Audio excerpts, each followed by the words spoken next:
What is up, YouTube? This is your boy Emmanuel. I'm back here today. We're gonna be reacting to some scary ghost stories again. Uh, Today I was looking up, just on my For You page, and I found a video that says the Catholic Church's most terrifying ghost stories. And the thumbnail kind of intrigued me. It looked like a little cartoonish. It looks like this guy's gonna be narrating them, and then there's gonna be like a little like animation following it, like a little cartoon animation. So let's see. Let's get into it. Let's. In the early See. 1900s, the I St. happen to be Nicholas Catholic Croatian myself, so Roman let's see. Catholic Church was opened in western Pennsylvania to meet the needs of an influx of Croatian immigrants. Just a few decades later, many of these immigrants wouldn't go near the church. It's said ghosts lurked among the disturbing murals that had been painted by the world-renowned Croatian artist Maxo Vanka. This man had experienced firsthand the horrors of war. He'd seen bloodshed in all its vivid horror. He'd watched men die before his own eyes. When he worked at night, he demanded to be left completely alone with his dark thoughts. It was then, while painting the walls and ceiling of the church, he became a... So this man, when he worked at night, he legit asked to be alone with his thoughts. That's that's strange already by itself. Fuck that. I'm not trying to be alone in anywhere at night. You know what I mean? Especially not my house. Like that's what I'm trying to say. Like, don't worry. Here in my home, I'm more than happy to be alone. Even though sometimes this does get kind of creepy. But I mean, trying to be alone, especially in the church at night. I don't know. Like, is it just me, guys, or do churches in general just kind of give people like the heebie-jeebies? And I don't mean it like it's like, oh no, it's scary, But like, think about it. The organ is there. That organ that they play, don don don. Like they play very. It sounds like to me like terrifying music, So like to me, churches have always been kind of giving me the creeps. Maybe it's the demon inside of me or something like that. But I don't know. Church, in my head, church is supposed to be something that you like going to, but not always the case. aware that he was being watched. A strange, hooded figure glided past his scaffold. The artist heard mumbling as his body was eclipsed by what felt like a rush of freezing cold air. This is just one of the many ghost stories that have, throughout the time, both entertained and frightened various groups of Catholics. It's no campfire tale either. It's a very real story of a very real man who was certain specters came into his life. Let's stick with his story for now. As the tale goes, he was hired to beautify the church after it had fallen into a state of disrepair following a fire in 1921. The pastor there, Father Albert Zager, was a big fan of Vanka's work. Vanka himself had accumulated a lot of support for his painting in Europe, so he was the ideal man to paint what would become one of the most celebrated murals in the world. Vanka was not a crazy man, but he was certainly affected by the horrors he'd seen while serving in the Belgian Red Cross during the First World War. He was a devoted pacifist, but that didn't prevent him from seeing fields stained with blood and hearing the primal moans of dying soldiers. This is reflected in his artwork. He painted scenes in the church that depicted what he had seen during the war. That and how faith in God was the remedy for such horror. Vanka only ever painted at night, when there was complete silence in the church. He demanded that no one could enter the place, not even Father Zager. It was during his first few days of work that he began to hear strange noises, sounds he had never heard before. At first, So, pausing the video quickly again, but I feel like this guy was probably insane, or had some type of PTSD. Maybe not totally insane, but maybe I should just say the PTSD part. Just because he had witnessed stuff in the First World War, I think he said he was part of the Belgian Red Cross or something like that in the First World War. So he probably was, he probably himself had a lot of demons, and then hearing those voices in his head was probably not the best. Leaving him alone was probably not the best thing either. That's crazy, man. I don't know why you'd want to be alone, especially hearing voices. he just brushed this off as his imagination playing tricks on him. Then, on the fourth night, he noticed something about 30 meters away from him, what looked like a robed man moving his arms around. Vanka just thought that somehow Father Zager had gotten into the church, and the only noise he could hear, however, was the sound of Zager's dog barking wildly.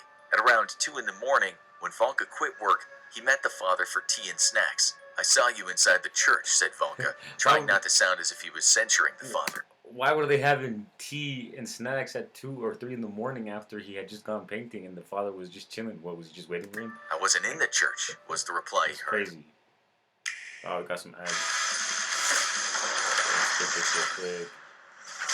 Alright, cool. A few days later, Vanka felt the presence again. He looked down from his scaffold, and what he saw was a figure dressed in robes with his head covered by a hood. Vanka squinted just to make sure he wasn't seeing things, but the figure remained below the scaffold, mumbling to himself and making gestures with his hands. Again, Vanka wondered if it was the father. Maybe the old man was playing tricks on him, he thought. Maybe the father was just walking around the church but didn't want to disturb him as he painted. You see, Vanka didn't immediately think he'd seen a ghost. He wasn't the kind of person to believe such a thing. But what had he seen? Vanka went over to the father's quarters where he found him soundly asleep. After he woke him up, he asked him if he had a habit of sleepwalking, because someone was in the church while he was painting. The father just looked at him sternly and took a big gulp. He told Vanka that for some years people had claimed to see ghosts in the church. He said the community was scared stiff. He said that many of them argued about what the ghost was or who the ghost was. The father hadn't seen the ghost himself, but many others had.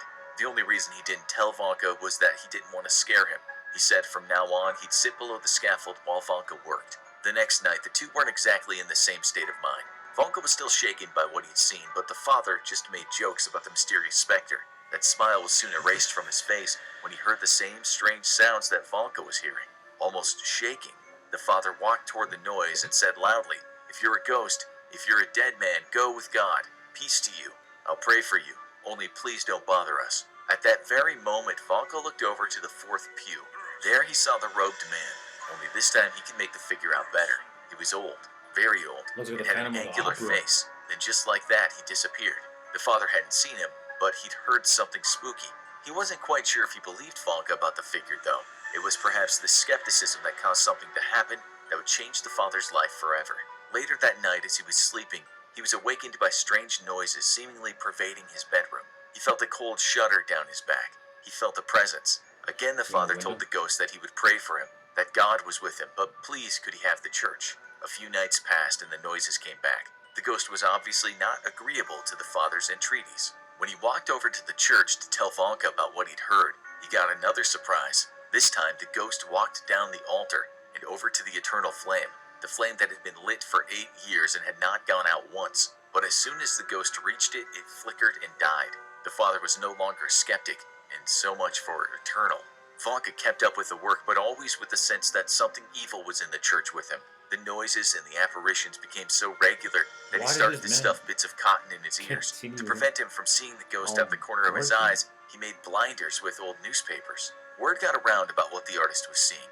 Many people said the pacifist in the war had what they called a gift of sympathy, and that was why he was able to see the dead. Still, today, you can see those quite amazing but also disturbing murals that Vanka painted in the presence of ghosts. For the next terrifying tale, we have to leave the USA and head over the pond to the city of London, England. It was there in the bitterly cold winter of Wait, 1847 the first story was based out of the U.S.? I legit thought it was based in Europe. My bad, okay? that a young woman had a violent run-in with something not of this world. The woman was just 29 years old, and she was incredibly wealthy as well as very attractive. She lived in a palatial mansion that was decorated with fine art and furniture made by the best hands in Europe. Also sharing the house was a lord, a man not in any way in intimate relations with the woman. One night she was reading a novel in her exquisite bedroom. It was past midnight and her eyelids were starting to droop. When she heard the clock strike 1, she laid the book down on her bed table and blew out the candle. After a few minutes, as her mind was about to drift off into the realms of sleep, she witnessed something she couldn't explain. A bright light filled the room. It was through this light that she noticed the young lord appear. He walked over to her as she sat up in bed, her screams held back by shock. He grabbed her arm so hard it hurt. In a deep and resounding voice, the man said to her, "There is a hell." The pain was so much at that point that she passed out. About an hour later, she was awoken by an intense pain emanating from her arm. When she lifted up the sleeve of her nightdress, she almost passed out again when she saw a burn that was so bad she could almost see the bone in her arm. The next day, she discovered Jesus. something terrifying.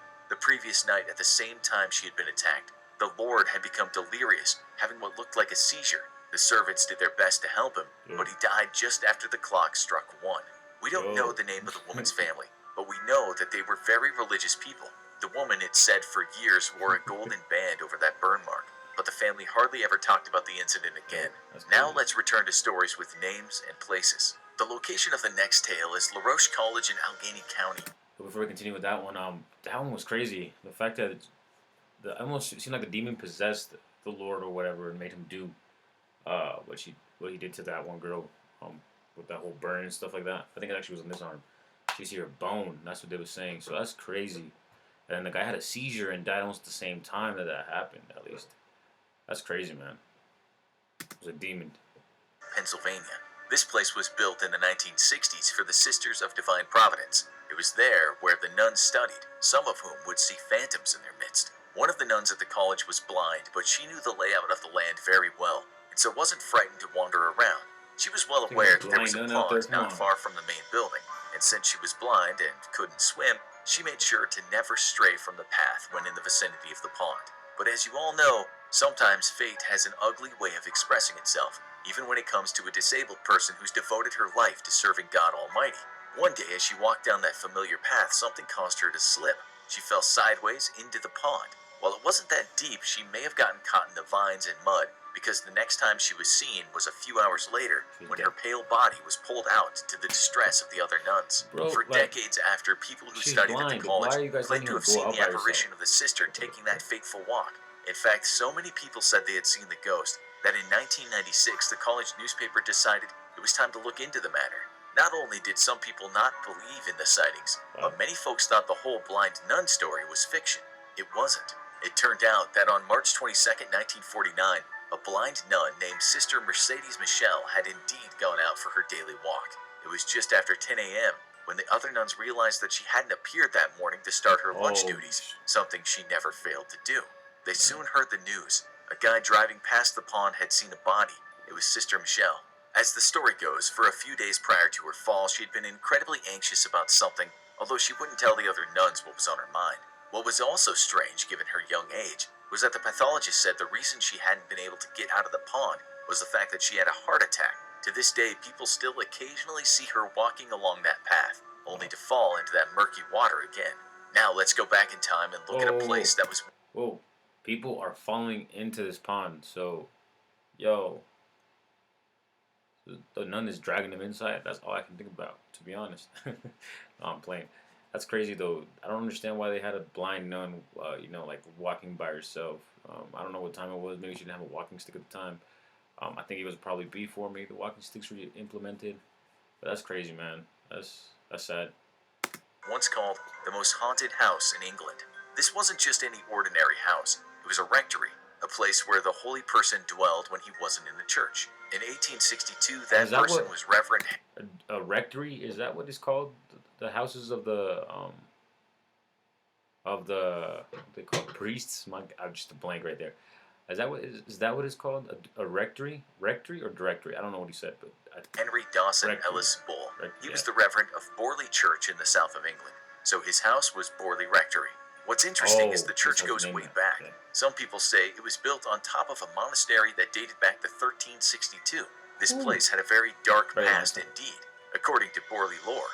One of the monks there fell in love and had an intimate relationship with a nun, which was about as big a dereliction of duty as you could get back in those days. The punishment was harsh, to say the least. The monk was executed and the nun was bricked up alive and died within the walls, That's crazy. all the time pleading for God to forgive her for her earthly transgression. I mean, that's messed up. I get it that they vowed a life to God or whatever, or to the church or whatever, but it is messed up to just kill somebody just because, they wanted to get intimate with each other. I mean, we're all human beings, we all got needs. That is messed up. Okay, so the first sign that the place might be haunted goes back to 1863, while Reverend Dawson Ellis Bull was in charge. There wasn't such a big haunting, with folks saying they continually heard footsteps in the rectory. When the father was dead and gone, his 4 daughters took over the house. In the year 1900, all of them saw the same thing. That was the ghost of a nun running down the yard. They tried to talk to the nun, but the apparition just disappeared. This sounds like a tall tale, but people took their story seriously. Other incidents occurred around that time, such as people claiming they'd seen a headless horseman riding a carriage around the grounds of the rectory. Time passed, but the stories didn't stop. In the early 20th century, Reverend Guy Eric Smith took over the rectory. One day, his wife was cleaning the house when she came across a puzzling thing. A human skull inside a paper bag in a cupboard. Oh. The family knew all about the hauntings, but obviously didn't believe in headless horsemen and spectral nuns. They soon did, though, after hearing the servant's bells ring by themselves. Isn't that funny how whenever a family or a skeptic doesn't believe in it, it pops up? Like, it's just waiting for you to say something like that, So, you guys know, don't do that. Don't do that. Cells and other strange noises. They were so taken aback by the strange events that they contacted the Society for Psychical Research. When a paranormal investigator from that organization went to the house, he too said he saw and heard strange phenomena, which he puts down to ghosts. The family wanted to leave the rectory, but the problem was, since everyone knew about the hauntings, it wasn't exactly easy to find a replacement. Nonetheless, a replacement came, and that was Reverend Lionel Algernon Foister and his wife Marianne. Did they see the strange things? You bet your life they did.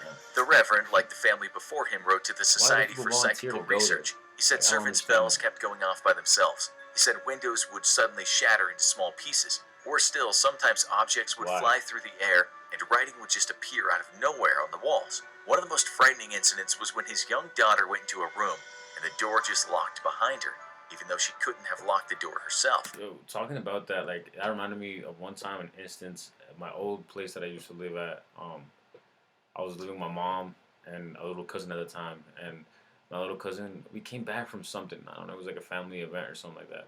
And we came back, and as we were coming back, she went into her room, and then she was like coming back out, and she was like doing a little skip thing, and someone like pulled her hair. Like I remember that because she like was like, my hair, and then my mom was like, what? Someone pulled your hair?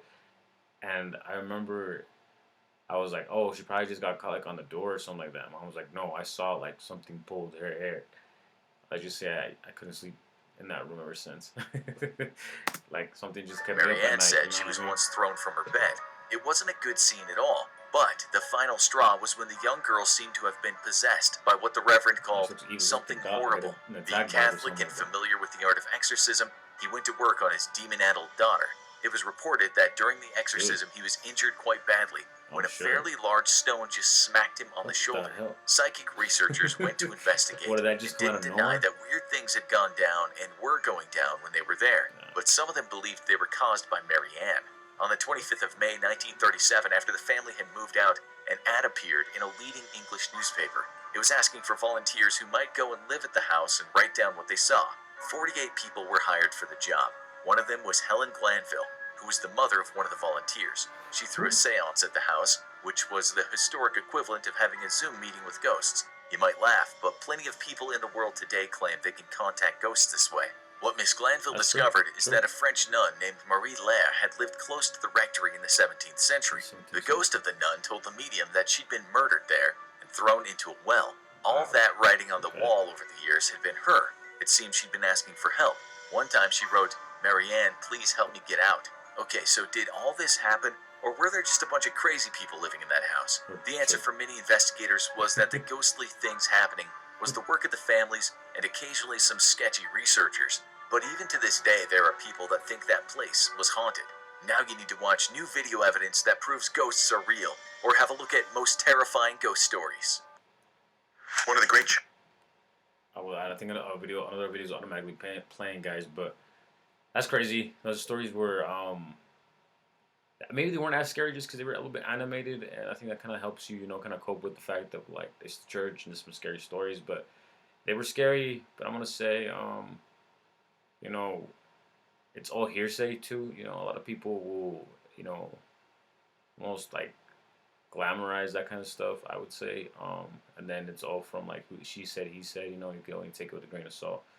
So, I mean, do I think that there is ghosts? Yes. Do I think places are haunted? Yes. But then at the same time, you can't stop until you actually see it yourself. So, hey, who knows? These are church stories, so I could see it, but we'll see. Guys, if you like the video, like and subscribe. We'll be back.